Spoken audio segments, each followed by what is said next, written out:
nggak usah bisnis kan gitu aja.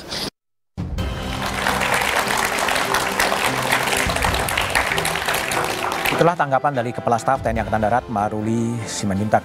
Bang Ali Mohtar Ngabalin, tenaga ahli utama KSP, ada dugaan bahwa revisi Undang-Undang TNI ini ingin mengembalikan dui fungsi dan mengizinkan kembali TNI untuk berbisnis. KSP melihatnya gimana sebetulnya TNI bisa berbisnis? Kalau dilihat memang harus dibicarakan lebih baik penjelasan tentang berbisnisnya. Jadi dari sisi terminologi maupun dari sisi etimologi menjelaskannya tentang posisi boleh berbisnis atau tidak itu tentu nanti dilihat dari sisi manfaat, dilihat dari sisi mudaratnya supaya nanti kita dalam baik pemerintah maupun Pak Sarif dengan teman-teman di parlemen bisa membahasnya dengan baik. Karena begini, kalau nanti orang melihat itu menjadi satu skeptis terhadap pembahasan undang-undang dan posisi Tentara Nasional Indonesia, itu dua hal yang nanti muncul. Dulu ketika kita bicara tentang tentara itu profesional, maka dua hal. Hal yang pertama itu adalah human resources, dan yang kedua itu adalah salary. Karena setiap orang yang bicara tentang profesionalisme itu orang ukur dari berapa salary-nya dan berapa resources yang dimiliki. Pasti orang yang memiliki kemampuan dahsyat. Nah, karena tentara itu tidak punya pilihan lain, hanya satu-satunya institusi yang menyerahkan nyawanya untuk republik ini, itu hanya tentara. Sumpahnya kayak begitu. Jadi kita punya orang tua waktu ke timur-timur itu, dia bilang sama kami, Bertaruh nyawa. kau berdoa saja. Kalau saya kembali, Syukur. berarti Tuhan masih sayang. Tapi kalau saya tidak kembali, maka saya persembahkan untuk bangsa dan negara. Itu ada pada tentara.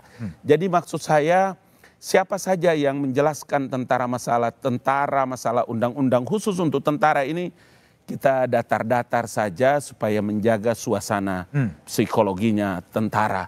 Ini susah memang kalau anak tentara menjelaskan perkara ini, kadang emosional kita tidak stabil. Jadi saya mau bilang supaya Tentara Nasional Indonesia itu adalah user Bapak. Jadi apa saja yang Bapak putuskan dari undang-undang itu, dia pasti sami'na wa ta'na, dengar dan taat.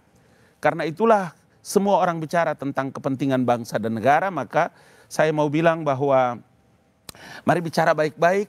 Kalau ada teman-teman usulan inisiatif DPR, masyarakat juga yang ingin untuk melakukan revisi ini, duduk bicara baik-baik. Teman-teman dari NGO, dari luar, Al-A'raf dan kawan-kawan dari luar, ngomong juga baik-baik. Karena kita tidak bicara untuk kepentingan negara lain. Kita bicara tentang negara kita, dan TNI itu tulang punggung republik ini. Itu yang saya mau bilang. Tapi nggak boleh berbisnis ya. Pak Al, jadi Anda lihat membaca apa sih revisi Undang-Undang TNI, perluasan jabatan TNI di sipil, ada diizinkan boleh berbisnis. Sebenarnya apa yang Anda bayang sedang terjadi? Bang Ngabalin melawan kepala KSP-nya itu Pak Muldoko. Apa itu? Kata Pak Muldoko kan nggak boleh berbisnis ya kan? Itu clear. Itu clear kalau toh nanti kan begini. Sehebat apapun Jenderal TNI Muldoko, komandanku, kepala staf, berstatement, tapi kan ada pada pemerintah dan DPR. Bukan satu orang di sana. Kalau toh nanti bicara tentang harus berbisnis, bagaimana rule-nya? Rumusannya, karena untuk mengharapkan orang kembali tentara seperti zaman Orde Baru atau Orde Lama, jangan pernah Anda bermimpi. Makanya saya mau bilang begini. Semua orang kita sepakat bahwa tentara harus sejahtera. Nggak ada yang nggak sepakat. Karena itu Undang-Undang TNI 34 2004 mengatur bahwa negara wajib untuk memberikan kesejahteraan prajurit, Mas Budiman. Saya sebagai anak tentara sama saya Pak Ngabalin tahu bagaimana susah jadinya anak tentara, anak prajurit. Miris. Oleh karena itu, di dalam Undang-Undang TNI 34 2004 diwajibkan membangun kesejahteraan prajurit itu. Pertanyaannya adalah anggaran untuk sektor pertahanan itu besar. Persoalannya bagaimana mengalokasikan anggaran itu untuk meningkatkan kesejahteraan. Itu yang saya lihat pemerintah gagal untuk mengalokasikan anggaran sektor pertahanan untuk kesejahteraan prajurit. Kegagalan pemerintah akhirnya dibebankan kepada prajurit untuk berbisnis. Itu yang salah dan keliru. orang negara yang salah dan keliru dalam bangun kesejahteraan, mereka disuruh berbisnis. Oke. Kenapa gagal? Tadi saya katakan ada 3 faktor. Dugaan korupsi di sektor pertahanan, disalokasi anggaran pertahanan, ada sumber-sumber resources untuk kesejahteraan tapi tidak dibangun. Sekarang saya tanya Mas Budiman, sepanjang 32 tahun Orde Baru ketika bisnis TNI ada, Pak Ali Muchtar tadi menyatakan miris menjadi anak prajurit kesejahteraan yang enggak ada. Saya juga miris. Padahal 32 tahun itu ada yayasan-yayasan bisnis TNI yang jumlahnya banyak dan triliunan. Tapi pertanyaannya mengalirkah ke prajurit? Enggak. Dia mengalir ke jenderal-jenderal saja, tidak sampai mengalir ke prajurit. Jadi yayasan-yayasan bisnis TNI yang selama ini ada pada Orde Baru dan setelah reformasi dihapus, itu tidak berkontribusi terhadap kesejahteraan prajurit, tapi kesejahteraan para jenderal dia berkontribusi. Itu menjadi masalah menurut saya. Oke, baik. Pak Sarif, ini kan undang-undang kan draftnya dari DPR. Sebetulnya nawaitu atau semangat kebatinan DPR untuk kembali memunculkan TNI boleh berbisnis sebenarnya apa sih?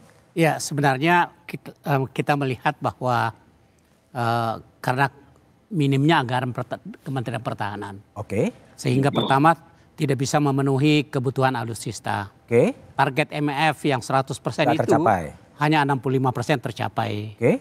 Yang kedua, kesejahteraan prajurit yang menurut hemat kami itu perlu untuk didorong supaya lebih sejahtera. Oke. Ya. Nah, jadi intinya kalau menurut hemat saya sebenarnya persoalannya bukan dari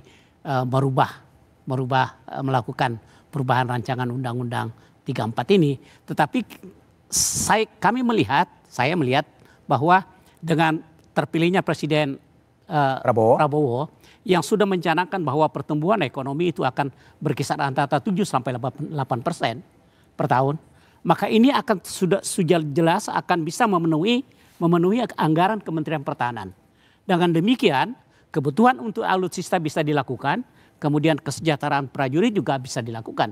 Sehingga untuk membolehkan para TNI kembali untuk berbisnis sebenarnya sudah tidak esensial lagi. Tidak esensial. Tidak esensial lagi. Ya, jadi bahkan kalau itu dilaksanakan akan menimbulkan banyak distorsi ekonomi dan kesenjangan akan terjadi lagi di antara prajurit. Nah, untuk itu semua kita kembali kepada Undang-Undang 34 bahwa sebenarnya kebutuhan tentang pertahanan dan keamanan itu adalah sepenuhnya tanggung jawab negara. Ya. Jadi yang penting sekarang kita harapkan nanti dengan presiden yang terpilih yang sudah mencanangkan pertumbuhan ekonomi yang 7-8%, kita harapkan itu bisa dicapai. Dengan demikian persoalannya semua secara fundamental bisa diatasi. Oke, baik. Kembali ke Pak Agus Wijoyo. Pak Agus, sebetulnya jika TNI boleh berbisnis, sebetulnya kekhawatiran Pak Agus apa sebetulnya? Dulu kemudian di reformasi bisnis TNI itu. Ya, pertama adalah kaidah fungsi pertahanan di dalamnya dilaksanakan oleh para prajurit. Pertahanan itu hanya boleh didanai oleh APBN. Termasuk segala aspek kehidupan prajurit.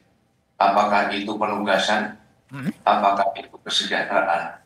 Ini menjadi tanggung jawab pemerintah.